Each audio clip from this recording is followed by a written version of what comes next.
Merci infiniment, Loïc. On a passé un excellent moment. Ça donne envie d'aller quand même en Nouvelle-Zélande, hein. La prochaine fois, on t'accompagnera sur le terrain.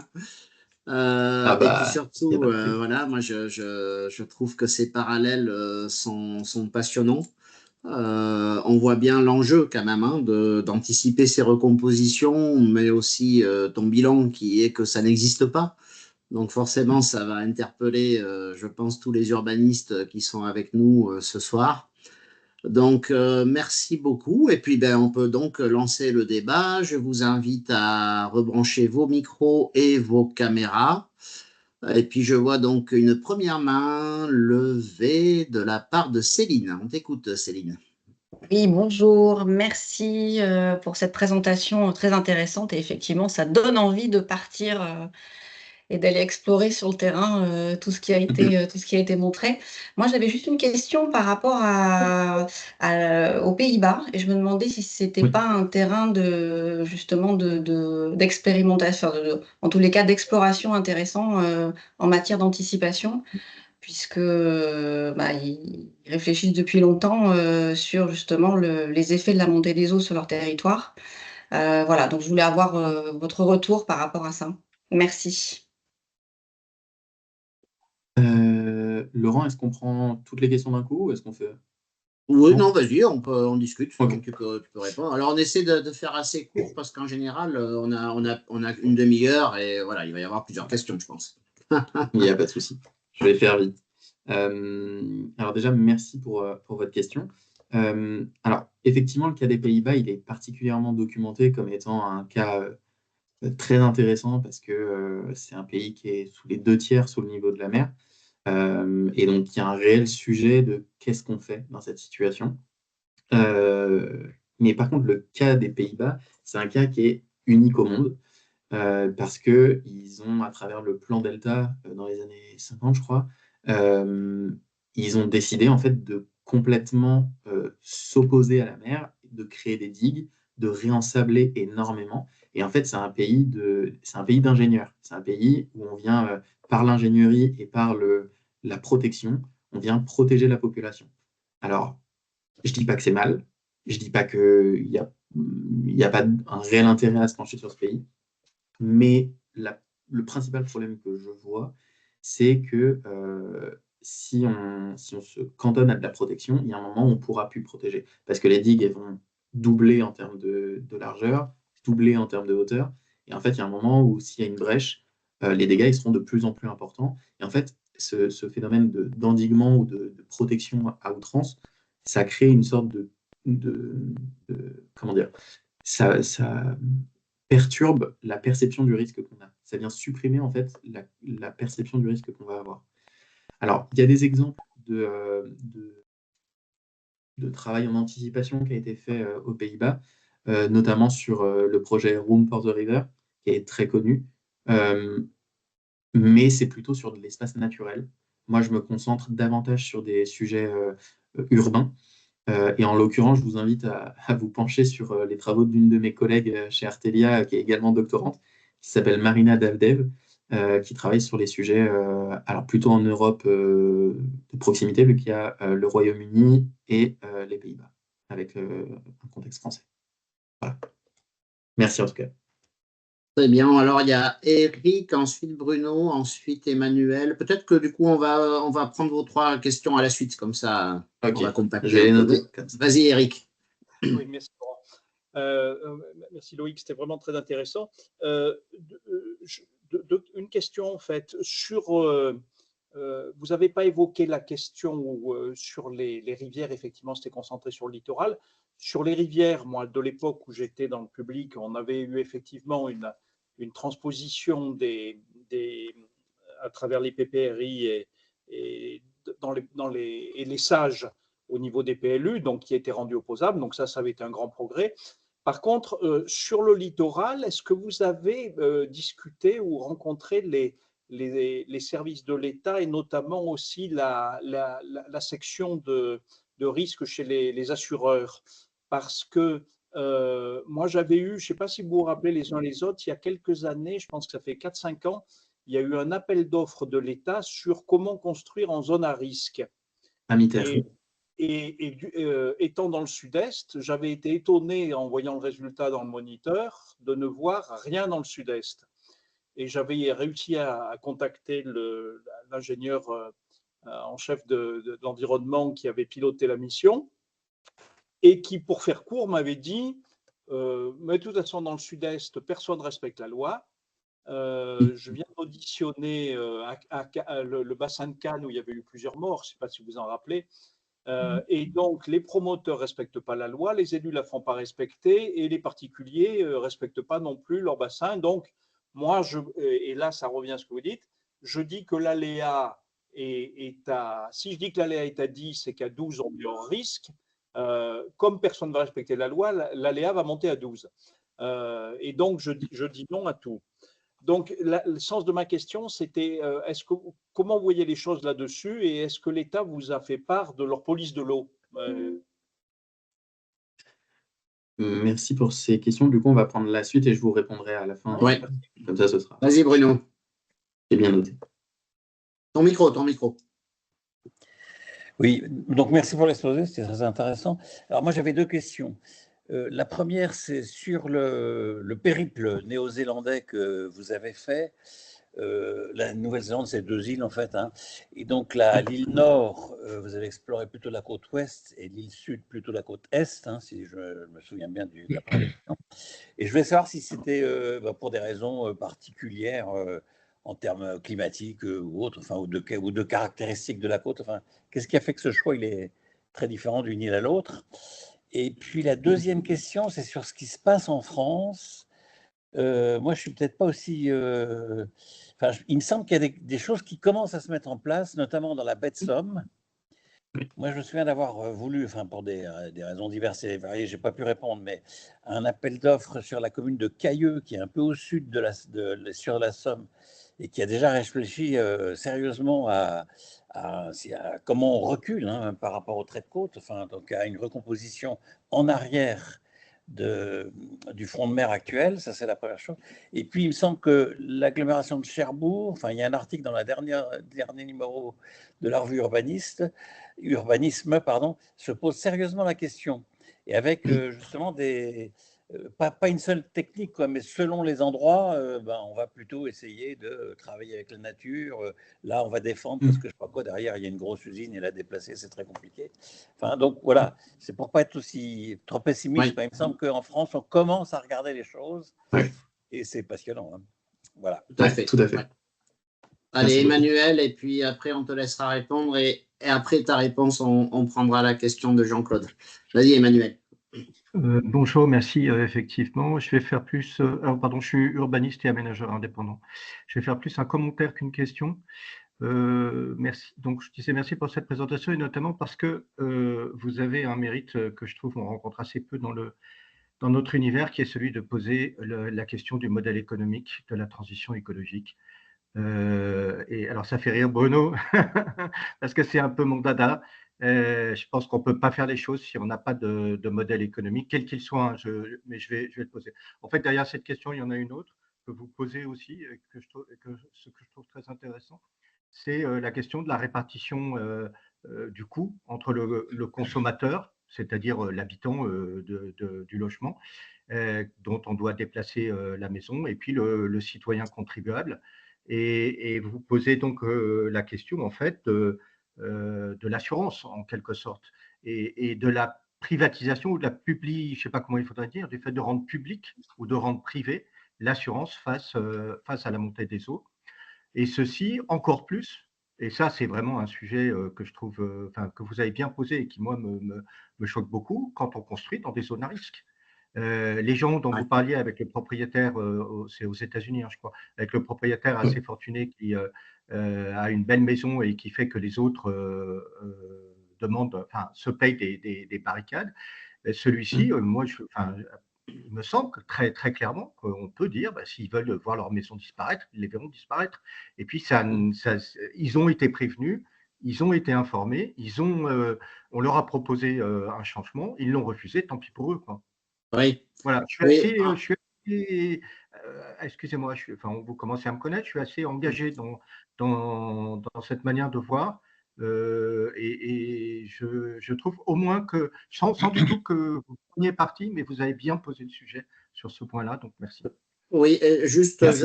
je trouve que tu avais bien résumé, Loïc. Alors, je ne sais plus si c'était Sarkozy ou, mais tu avais dit à un moment, l'aléa prévisible n'est pas un risque naturel. On avait opposé ça à certains habitants de je ne sais plus où. Donc, effectivement, c'est très intéressant d'aborder les choses comme ça. Vas-y, Loïc. Ouais. Alors, il n'y avait pas une question de la part de Jean-Claude? Oui, ou alors, bon, alors vas-y, Jean-Claude, on prend tout. Allez, Oui, vas-y. juste grand merci d'abord. Et je voulais demander pourquoi, enfin d'une manière un peu naïve, parce que je ne suis pas expert du domaine, mais s'opposer à l'avancée de la mer, il y a des travaux de Luca Cursi sur les villes organiques en Italie et qui fait un prolongement de la Terre qui va prendre à la mer ce qu'elle a pris à la Terre et qui construit une très belle ville avec une interface et une relation, une route pour dédié aux mobilités douces et qui permet de relier. Il y a également Green Star aux Maldives avec une île flottante quoi, qui est très très belle avec l'architecture en vague et tout ça, bon, flotte. L'autre, celle de Cursi, est reliée. Et petite réaction simplement parce que pendant 10 ans j'étais sur le Technopole, le Savoie Technolac, et je viens d'entendre qu'en Rhône-Alpes on respectait pas les trucs. Eh bien, le député maire qui était là ce matin rappelait que suite donc comme on a des crues centenales, il y a des travaux énormes qui ont été faits entre le Technopole Savoie Technolac, un des plus grands de France, et à côté de l'aéroport, et on a gelé donc un très grand espace pour permettre donc Ah, Jean-Claude a été coupé. Mais on a compris sa question, je crois, à peu près. Ouais. c'est Alors, très, très vas-y, bien. Loïc. C'est la ville organique et d'autre part donc la Dutch d'Auckland soutient les projets de Green Star aux Maldives, et puis il y a ici Vincent Calba qui fait Lillipad, qui est une ville Caïbo, flottante. oui. Caïbo, oui, oui, oui, tout à fait. Alors, je vais les prendre dans l'ordre, du coup. Déjà, merci à tous pour vos questions. Eric, sur l'approche enfin, en tout cas, la question des rivières, quelle appréhension j'en fais? En fait, je sais que sur les rivières, il y a déjà eu des travaux d'adaptation du bâti, des travaux de relocalisation ponctuelle également. Des travaux de recomposition, ça a été un peu compliqué dans le sens où ça a été. En fait, c'est toujours compliqué de travailler avec un flux dynamique, comme un cours d'eau. Un cours d'eau, ça peut bouger énormément. On va avoir des projets de restauration des berges, etc., comme ce qu'on a eu à Grenoble, qui vont être extrêmement intéressants, mais où on vient laisser un peu de place quand même à la nature. Dans un contexte dense, c'est assez compliqué à voir. Donc là-dessus, en fait, j'ai en tête des exemples sur les cours d'eau, mais ça reste des exemples très ponctuels. Pour ce qui est de la rencontre avec les services de l'État et avec les assureurs, alors pour les services de l'État, j'ai déjà prévu de faire des entretiens avec eux une fois que j'aurai terminé mon terrain aux États-Unis. En gros, j'ai trois terrains d'études. J'ai la Nouvelle-Zélande, les États-Unis et la France. La France, en fait, vient se comparer aux terrains internationaux. Et en l'occurrence, j'ai déjà prévu une 3e salle d'entretien en France, probablement hiver ou enfin automne, hiver ou printemps 2025-2026. Donc c'est prévu. Pareil pour les assureurs, je pense que j'essaierai de les contacter à ce moment-là. Donc merci Eric pour ces questions. Bruno, par rapport au périple néo-zélandais, effectivement, j'ai choisi de faire une portion du littoral néo-zélandais sur 5 semaines. En fait, j'ai fait toute la côte nord et est parce que c'est là où en fait il y a le plus de sujets liés à l'adaptation. En fait, j'ai fait une sorte de revue de tous les sites qui étaient concernés. Et en fait, après, j'ai tracé mon itinéraire comme ça. Et en fait, c'était principalement la côte est pour l'île du Nord et la côte ouest pour l'île du Sud. la côte ouest pour l'île du Sud, j'ai pas forcément pu avoir du monde, mais c'était pas trop grave. Après, je suis passé sur l'est, donc à Christchurch. Et à Christchurch, il y avait j'ai eu pas mal d'entretiens là-bas. Donc c'était pertinent. J'aurais pu aller jusqu'au sud. Il y a une ville qui s'appelle Dunedin, qui est une ville qui est aussi concernée avec un très gros projet de recomposition. Mais j'ai pas pu en termes de moyens aussi. Il y a un moment où c'était pas illimité. Donc voilà.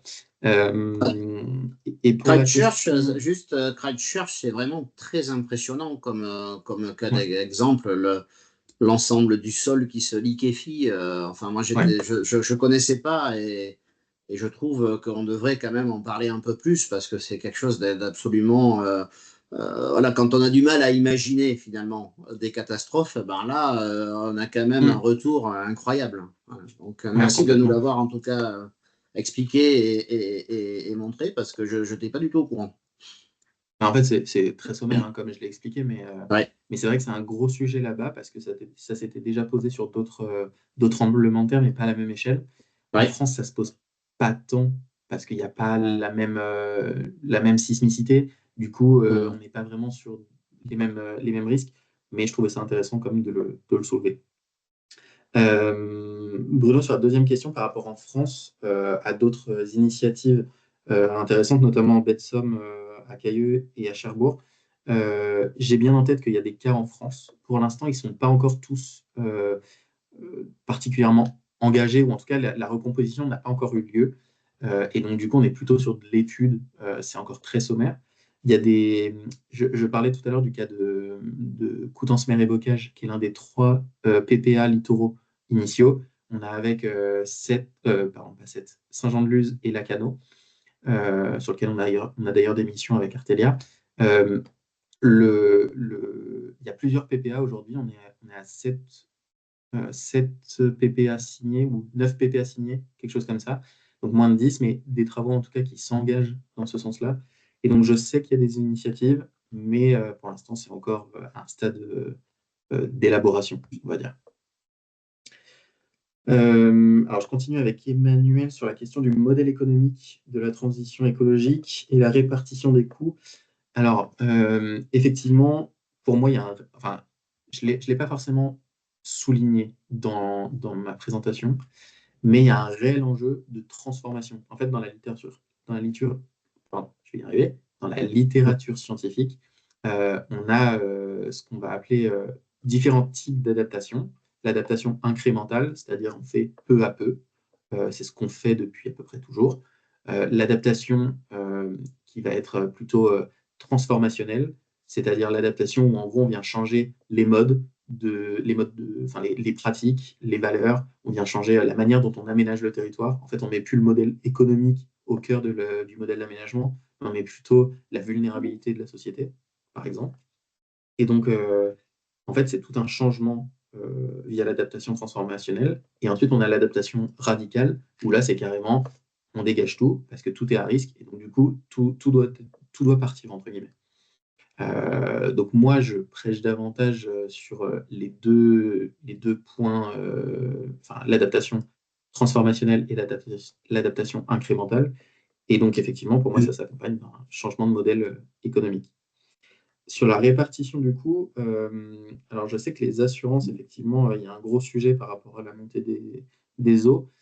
Aux États-Unis, en Nouvelle-Zélande, on a déjà des situations où les assureurs ne veulent plus assurer le privé face à ces risques-là. On a vu la situation en Californie avec les feux il y a quelques mois, là, quelques semaines, mois, où en gros, quelques mois auparavant, on a les assureurs qui suppriment une zone et les gens ne sont plus assurés. Quelques mois plus tard, on a des feux qui détruisent tout et les gens perdent tout. C'est un réel sujet. Je sais qu'aux États-Unis, pour la montée des eaux, ça se pose. En Nouvelle-Zélande, ça commence à se poser. Je sais qu'en France, il y a eu le cas à La Baule, où il y a une commune littorale sur l'Atlantique qui a été concernée par ça, qui ne peut déjà plus assurer ses bâtiments publics. Pour le privé, je crois que ce n'est pas encore arrivé, mais c'est en cours en tout cas. C'est possible, déjà avec le privé. C'est possible. En tout cas, j'en ai pas entendu parler. Bref. Sur le débat de la responsabilité, effectivement, oui. Est-ce que c'est le citoyen qui doit porter la responsabilité du fait de refuser un recul et donc de rester sur le littoral? Ça, c'est une question pareille qui reste. Le problème, c'est que tout le monde n'aura pas ce choix. Les personnes les plus vulnérables, elles n'auront sûrement pas le choix de partir ou de rester.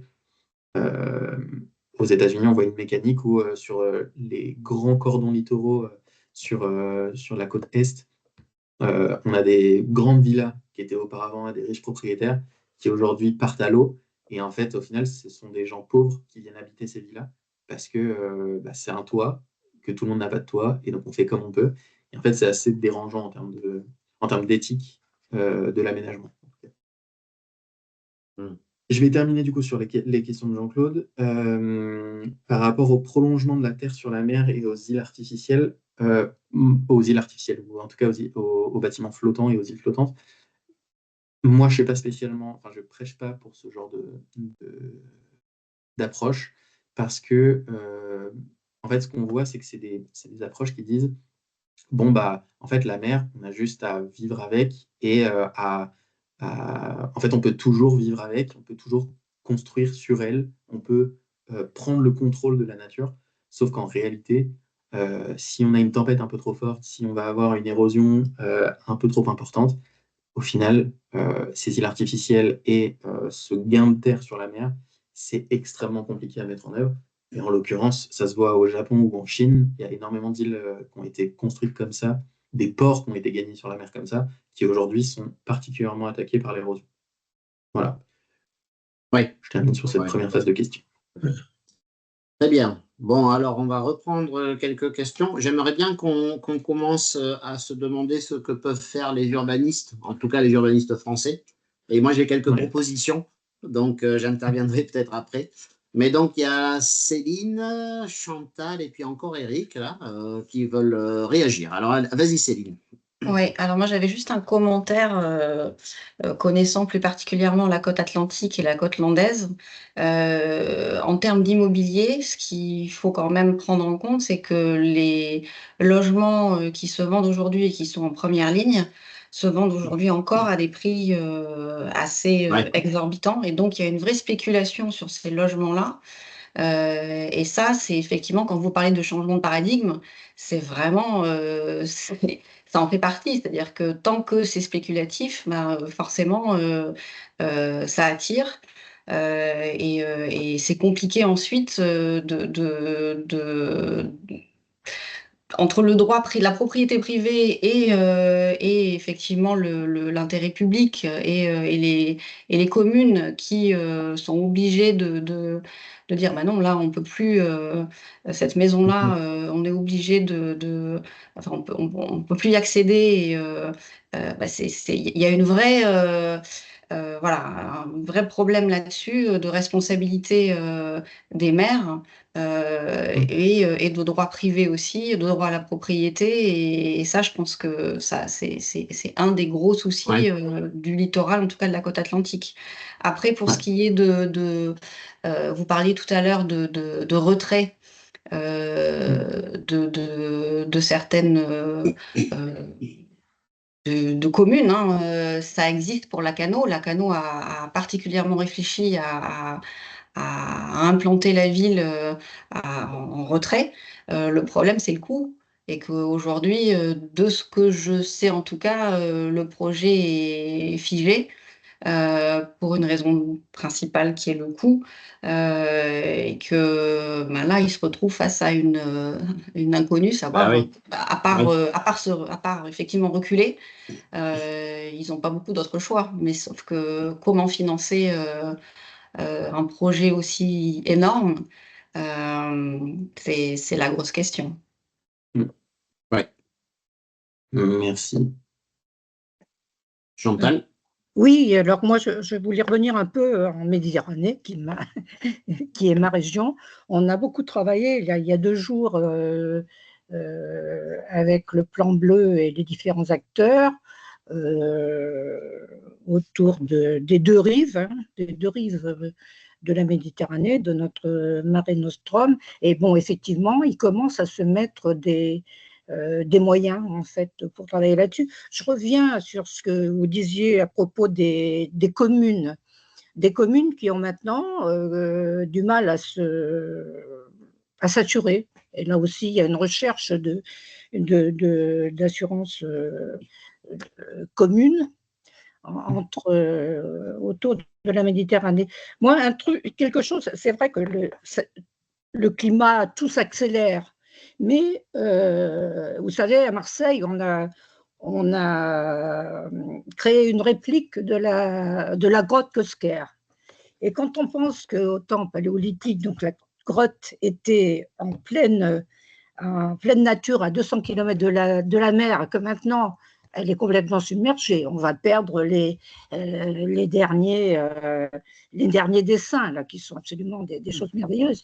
Et ça a été très très critiqué, comme tout d'ailleurs, de refaire ça. Pourquoi là, on pourrait y aller. Bon, l'entrée de la grotte par la mer avait été interdite parce qu'il y a eu des accidents, mais c'est quelque chose qui est fabuleux, quoi. Pourquoi on se préoccupe de ce phénomène depuis assez peu de temps, en fait, alors qu'il existe depuis. Ah oui, oui, bien sûr. L'anticipation, c'est. Oui. Voilà. Éric ? Oui, deux remarques. L'une que vous avez évoquée, mais pour avoir travaillé sur le Rhône et notamment à l'époque sur le plan risque et la basse vallée du Rhône, c'est ce que vous montriez tout à l'heure, c'est sur le Languedoc-Roussillon, tous les mouvements hydrauliques. Et naturellement, avant, personne n'allait sur les plages, en dehors des pêcheurs. Et donc, toute personne se souciait de voir si le trait de côte bougeait. Alors, il a toujours bougé. Je me rappelle l'historique qui avait été fait sur l'estuaire l'embouchure du Rhône, et jusqu'au gros du Rhône, et jusqu'après, tout ça a bougé tout le temps. Ça, c'est le premier point qu'on a complètement oublié. Et à Cannes, la croisette n'existait pas, c'est la mer. Donc maintenant, il y a quand même des efforts qui sont faits, notamment à Hyères maintenant, de ne pas recharger les plages en sable et de laisser faire le mouvement hydraulique. Et finalement, ils se rendent compte que c'est assez bénéfique, ça se recharge assez naturellement. Donc là, c'est quelque chose d'intéressant. Le deuxième point, et pour aller dans le sens de la remarque de Laurent, je pense que les urbanistes ont du boulot à faire. Et moi, pour y avoir travaillé il y a maintenant une dizaine d'années à l'époque, c'était sur la plage de Piémonçon, en Camargue, donc sortie rive gauche, non, rive droite du Rhône, pardon, du Grand Rhône. Et à l'époque, c'était à la fois une zone Natura 2000 que l'État voulait protéger sur injonction de l'Europe, qui ne l'était pas. Il faut rappeler qu'il y avait 20 000 personnes, c'était le tourisme populaire des années 60. L'été, c'était. Mais il y avait aussi un risque de tsunami. Et donc, on a travaillé sur les deux à l'époque. Moi, j'avais travaillé avec Suez Consulting et on a mis 3 ans, mais on a réussi à faire passer le projet avec des concessions. Mais ça, c'était le boulot politique dont on s'est occupé. Grand bien a été fait parce que le raménagement, ils ont sorti les caravanes. Il y a eu un aménagement qui a été assez bien foutu. Sorti les caravanes et les camping-cars du deuxième trait de côte et fait un parking en retrait. Et 2 ans après, alors que ce n'était pas un tsunami, il y a eu un gros coup de mer. Il y a quand même eu 5 ou 6 camping-cars qui ont eu les pare-brises fendus. Donc, si les gens avaient été devant, et donc je pense que là, pour revenir au boulot des urbanistes, il y a vraiment un boulot intéressant à faire avec les équipes d'hydrauliciens notamment, et tous les équipes bossent dans l'environnement, que ce soit dans des sites comme ça pour le tourisme ou pour l'habitat. Je terminerai là-dessus en rappelant aussi, pour y avoir travaillé sur Avignon, que la vraie crainte des pompiers et du SDIS, c'est l'intervention nocturne. Ils sont tout à fait prêts, sinon, à laisser des gens habiter sur pilotis, s'ils n'ont pas à intervenir nuitamment pour aller chercher tout le monde au milieu des War Zodiac ou en hélicoptère. Mais sinon, il y a des endroits où on peut admettre que des gens prennent un risque et se mettent sur pilotis. Oui, bien sûr. J'ai vu qu'il y avait encore une remarque peut-être de Céline. Céline, oui. Par rapport à ce que tu demandais, Laurent, moi, j'ai l'impression qu'il y a un vrai besoin de pédagogie. Alors oui, j'allais en parler, oui. De pédagogie et peut-être de simulation aussi de ce qui peut arriver si rien n'est fait, etc., auprès des habitants. Oui, Je ouais, pense qu'il y a vraiment un besoin comme ça de visualiser, de s'imaginer, de comprendre aussi, plutôt que de dire bah, c'est comme ça et pas autrement, et il faut que vous partiez et voilà, vous n'avez pas le choix. absolument. Ouais, Voilà. ouais. Vas-y, Loïc. Tout à fait. Et après, je tenterai une petite conclusion. Ok. Alors, Céline, par rapport au fait de la question de l'immobilier, par rapport à ça, je renvoie sur la question enfin, sur la thèse d'Eugénie Cazot, qui a été soutenue, je crois, en 2023, il me semble, quelque chose comme ça, qui est une thèse très intéressante sur la question du désir de rivage et de l'aspect immobilier par rapport au risque côtier. Et en fait, elle a fait plusieurs constats, dont l'un que je trouve assez intéressant, ou en tout cas qui fait un peu réfléchir, c'est celui du fait que même si on met des zones rouges dans les PPRL, on se rend compte que les personnes ne sont pas spécialement euh, alarmées par rapport à ça. Et qu'en Ouais, fait, il y a même un désir d'aller potentiellement dans ces zones rouges. Alors, ce n'est pas un désir d'aller spécifiquement dans la zone rouge, mais c'est plus que comme la zone rouge, c'est une zone qui est à danger imminent, à danger vraiment important, il y a une proximité potentielle avec la mer. Et donc, du coup, cette proximité avec la mer fait que les gens ont envie de s'installer. Et en l'occurrence, on se rend compte que, bah, par définition, enfin, les prix tendent à augmenter dans ces secteurs-là. Donc cet aspect pardon, de spéculation, il est particulièrement intéressant.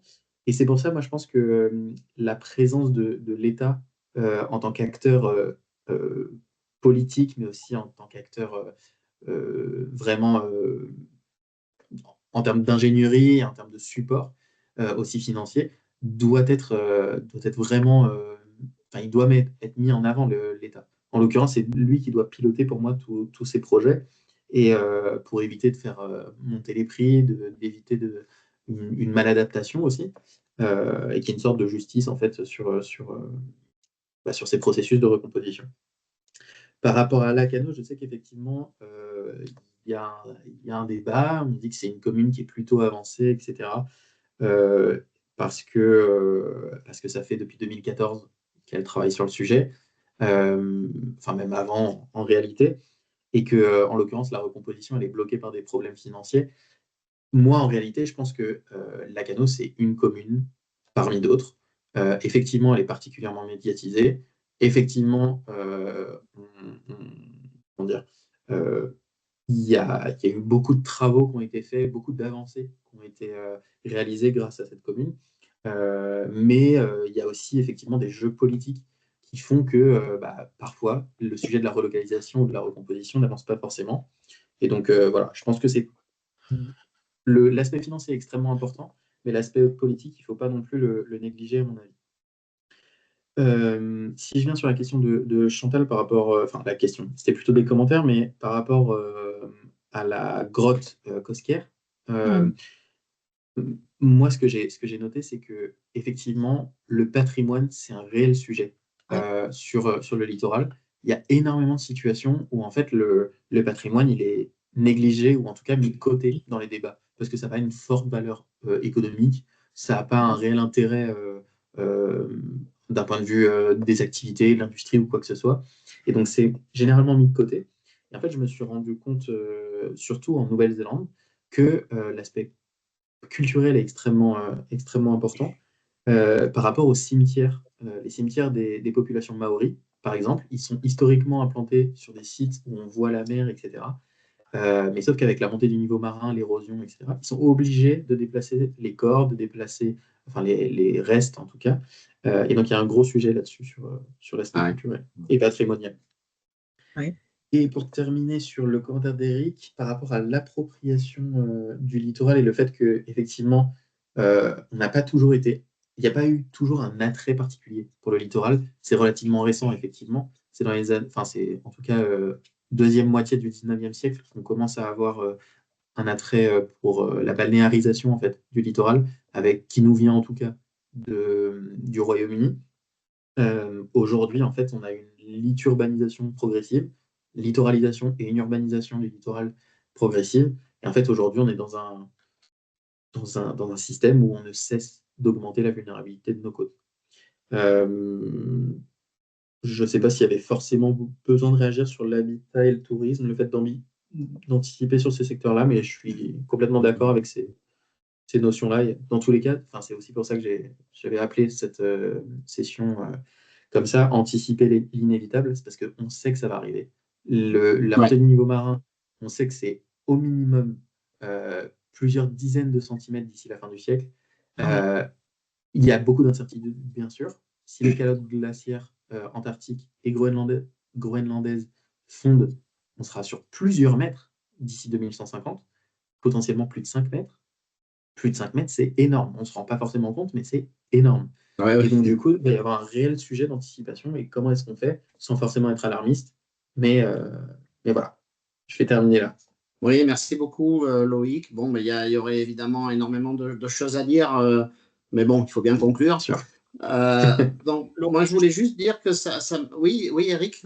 Oui, juste un complément par rapport à ce que disait Loïc. Je serais prudent sur la position de mettre trop l'État en avant, parce que je prendrais le cas d'Arles, qui a été soumis à un risque d'inondation extrêmement élevé.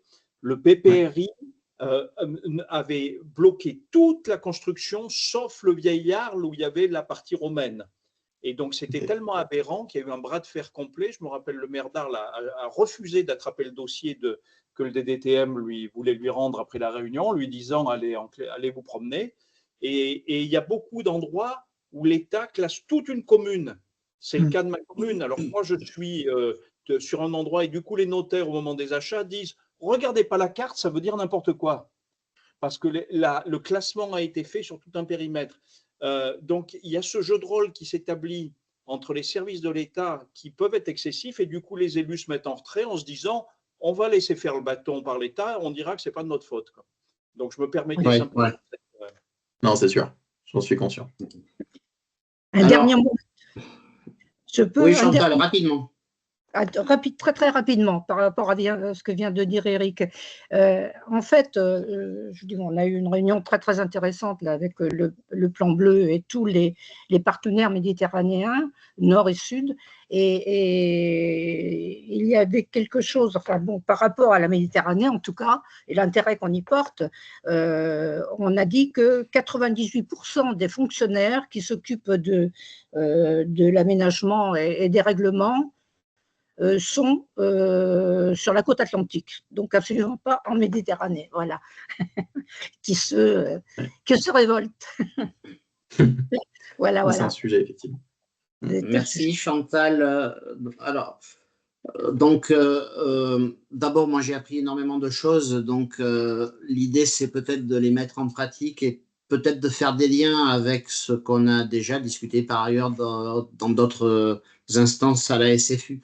Donc moi, j'aurais en fait 3 réactions, ou 3 propositions plutôt.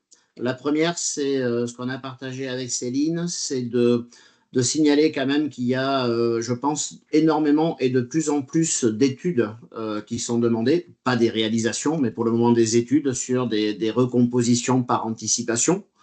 Thomas Bellouin, donc, qui est l'autre docteur cette fois qui encadre Loïc ou qui l'aide chez Artelia, s'est attaché à ce sujet-là et la conclusion, c'est que ce sont des études qui nécessitent énormément de concertation, énormément de discussions, de réunions, de pédagogie, comme disait Céline, etc.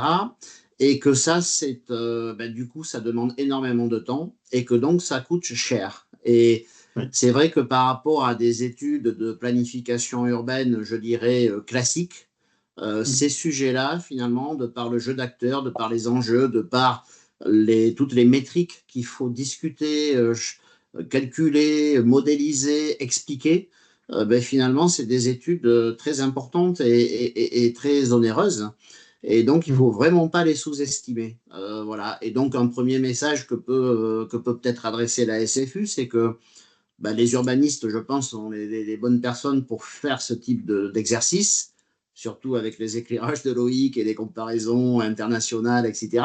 Mais voilà, il ne faut pas croire que ce sont des missions classiques, je dirais, avec des honoraires classiques en termes de planification urbaine. Donc ça, c'est peut-être le premier point. Le deuxième point, il est plus voilà, moi j'ai un problème avec le trait de côte parce que finalement, ce n'est pas un trait. Voilà, c'est autre chose qu'un trait.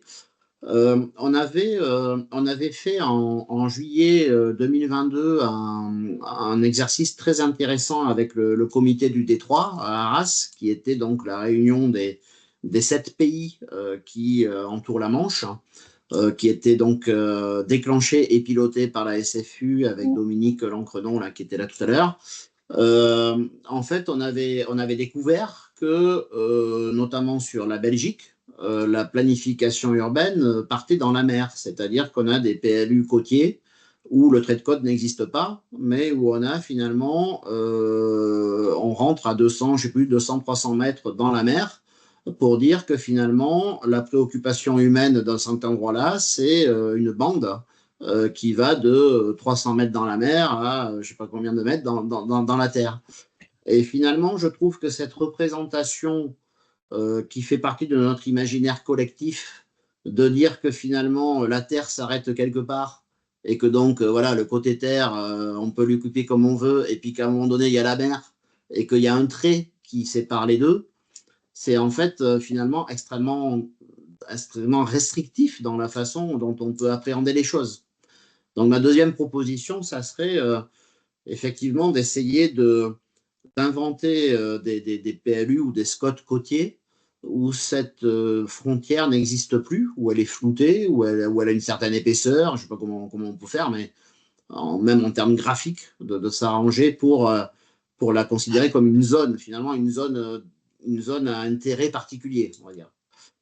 Et pour faire ça, en fait, je reboucle avec le précédent rendez-vous qu'on a fait sur la Guyane et du coup l'appel qu'on a fait aux urbanistes ultramarins, parce que finalement, cette notion du trait de côte, j'ai l'impression que, comme on le dit souvent à la SFU, la France a la chance d'être un pays qui a des urbanismes dans tous les océans du monde, mais finalement, il est très métropolitain.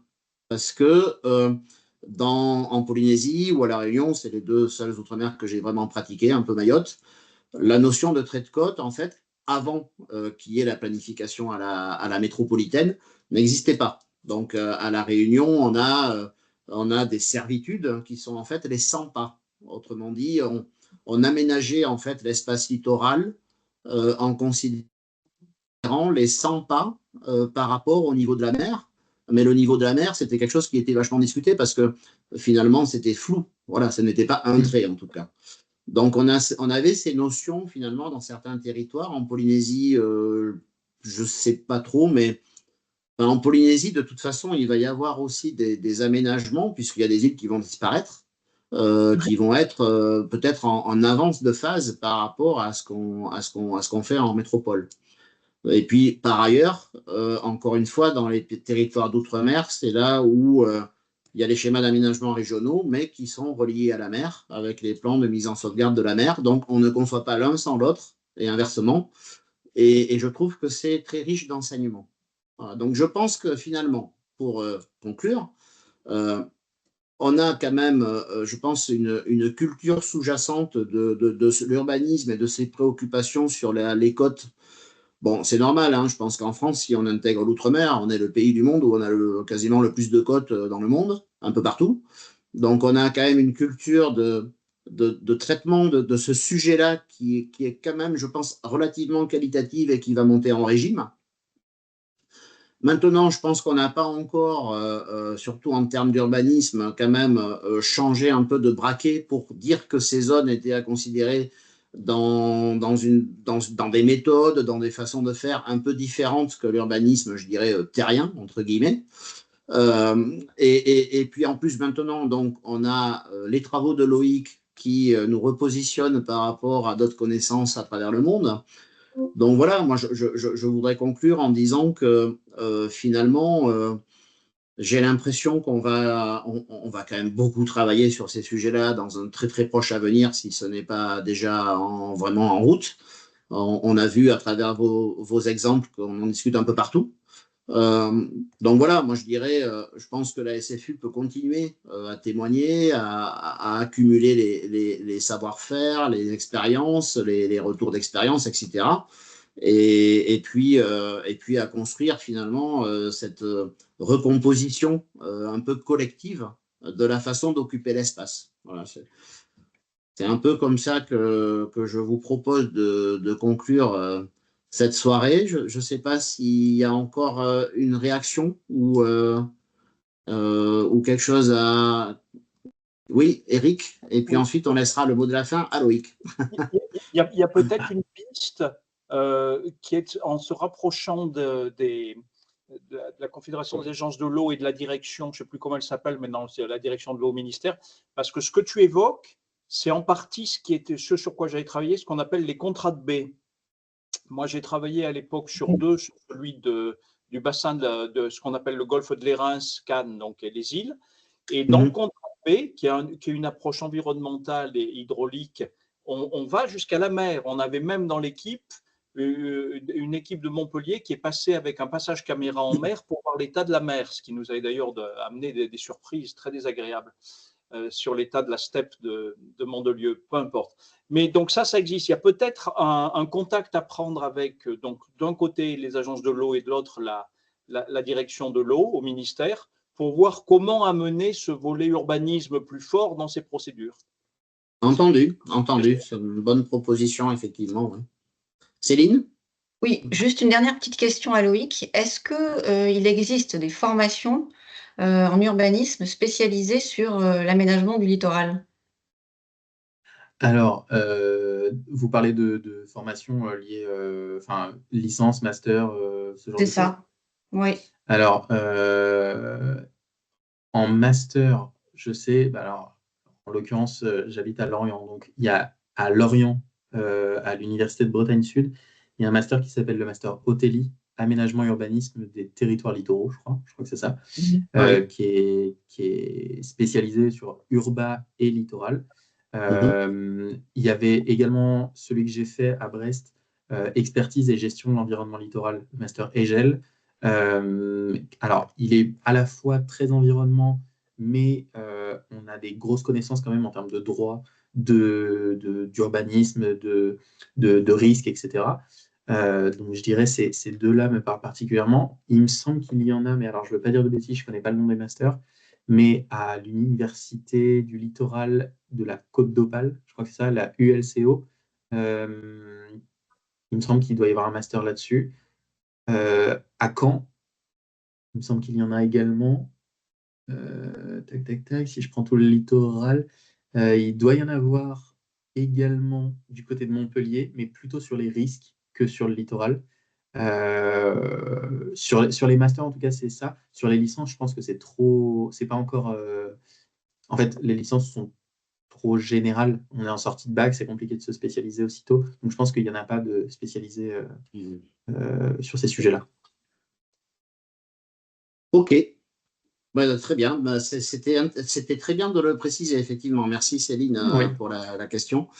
Voilà. Donc, il faut conclure. Donc, Loïc, un petit mot de la fin. Et puis, nous, on te remercie encore une fois. Voilà. Et puis, on espère aussi te retrouver quand tu auras terminé ta thèse pour, pour ramener aussi les États-Unis dans les retours d'expérience. Voilà. Il n'y a pas de souci. Merci beaucoup pour cette invitation déjà, Laurent. Merci pour votre présence, pour votre attention. Merci pour ces questions. Et c'était vraiment très intéressant, aussi bien pour vous que pour moi, du coup, parce que j'ai eu l'occasion d'échanger sur des choses qui me tiennent à cœur. Et donc, j'ai laissé mon mail, je crois, à la fin de la présentation. Donc, vous pourrez le retrouver. Il est peut-être aussi dans l'appel, je ne sais plus. Enfin bref, vous pourrez le retrouver sur le YouTube de la SFU. Et voilà, merci à tous et je vous souhaite une bonne fin de journée et une bonne soirée. Merci Loïc. Et donc, Merci. à très bientôt à tout le monde pour le prochain rendez-vous de la SFU. Bruno, c'est quel jour déjà? Je ne sais plus. En avril. T'as ton micro qui est coupé. Alors, c'est en avril, je n'ai plus la date exacte, je crois que c'est le 24, mais je ne voudrais pas avancer. On va parler jeu de rôle. Très bien, donc vous recevrez comme d'habitude une invitation. Si vous ne recevez pas les invitations, envoyez-nous un mail, voilà, on vous rajoutera dans les listes. Et donc pour ce qui est d'aujourd'hui, à la fois la présentation de Loïc et le débat seront sur notre chaîne YouTube dans quelques jours, et vous retrouvez facilement le lien de tout ça sur notre site www.urbaniste.com. Voilà, merci beaucoup, très bonne soirée. Merci Loïc, à bientôt. Au revoir. Au revoir.